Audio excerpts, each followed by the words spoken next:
Hi hello నమస్తే అందరికీ welcome to తాక్షిణ్యాస్ world అండి. నేను ఈరోజు చికెన్ దమ్ బిర్యానీ ఎలా చేయాలో చూపిస్తానండి. బ్యాచిలర్స్ కూడా చాలా ఈజీగా చేసేసుకోవచ్చండి. నేను చికెన్ తీసుకొని వచ్చి నీట్గా క్లీన్ చేసేసి ఒక స్పూన్ సాల్ట్ వేసుకున్నాను.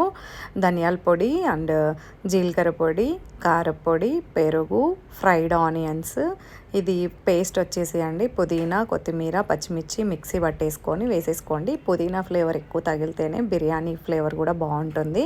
తర్వాత పుదీనా కొంచెం కొత్తిమీర వేసేసుకోండి. Tasting salt and garam masala, chicken masala అన్నీ వేసేసుకొని బాగా నీట్గా కలిపేసుకోండి. తర్వాత వచ్చేసి ఇది ఇలాచీ వేసుకోండి. ఇలాచీ ఫ్లేవర్ బాగుంటుందండి. ఇది ఇలాచీ అండ్ పుదీనా, కొత్తిమీర ఈ ఫ్లేవర్ ఎక్కువ పడితే చాలా బాగుంటుంది. తర్వాత బిర్యానీ ఆకు తీసుకోండి, చెక్క, మొగ్గ, సాజీరా అన్నీ వేసుకోండి. ఇవన్నీ పడితేనే అండి మనకి బిర్యానీ ఫ్లేవర్ చాలా బాగుంటుంది. చూడండి నేను ఏమేమి వేస్తున్నానో అవన్నీ నీట్గా వేసేసుకొని మొత్తం అల్లం వెల్లుల్లి పేస్ట్ వేసుకోండి. అసలు అది మర్చిపోతే అస్సలు బాగుండదు. ఇది ఆయిల్ వచ్చేసి మనము ఫ్రైడ్ ఆనియన్స్ వేసుకున్నాం కదా, ఫ్రై చేసుకున్నాం కదా, ఆయిల్ వేసేసుకోండి. తర్వాత కొంచెం నెయ్యి వేసుకోండి. అది వేసేసి మొత్తం బాగా మిక్స్ చేసేసేయండి. అది చూడండి ఎలా ఉందో, స్ట్రక్చర్ చాలా బాగుంది. ఇది బియ్యము మనం ఆల్రెడీ 1 అవర్ నానబెట్టుకొని ఉంటాం కదా. తర్వాత ఒక బౌల్లో వాటర్ తీసుకోండి. కొంచెం అంటే బౌల్కి ఒక 1/4 భాగం తీసుకోండి, బియ్యంకి సరిపడా మనము. తర్వాత వచ్చేసి పచ్చిమిర్చి, దీంట్లో కూడా అన్ని మసాలాలు వేసేసుకోవాలండి.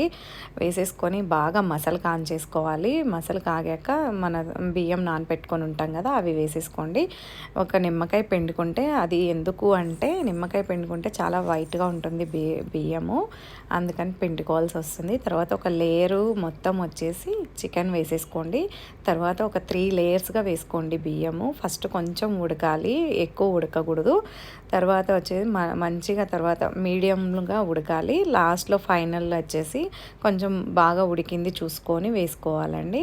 తర్వాత ఫ్రైడ్ ఆనియన్స్, దాని మీద పుదీనా, కొత్తిమీర అన్నీ వేసేసుకొని కొంచెం వాటర్ మనం ఉంటాయి కదండి ఉడికిచ్చిన వాటర్, అవి వేసేసుకొని మొత్తం నీట్గా పెట్టేసుకోండి. తర్వాత కింద మనకి మాడకుండా అంటకుండా ఉండాలి అంటే కింద పెనం పెట్టేసేయండి. దాని మీద వచ్చేసి ఇది బౌల్ పెట్టేసేయండి, బిర్యానీ పాట్ పెట్టేసేయండి మొత్తము. తర్వాత అది నేను గాలిపోకుండా, ఆవిరి అంతా పోకుండా ఉండాలి అంటే పైన వచ్చేసి నేను టిష్యూ పెట్టేసుకోండి. అంతే, అంటే ఇంకా బిర్యానీ అయిపోతుంది. బిర్యానీ అయిపోవడం ఆలస్యం అండి, మనం తినేయడమే. తిని చూడండి ఎలా ఉందో, మంచిగా ఉంది. థ్యాంక్ యూ సో మచ్ అండి. Please subscribe.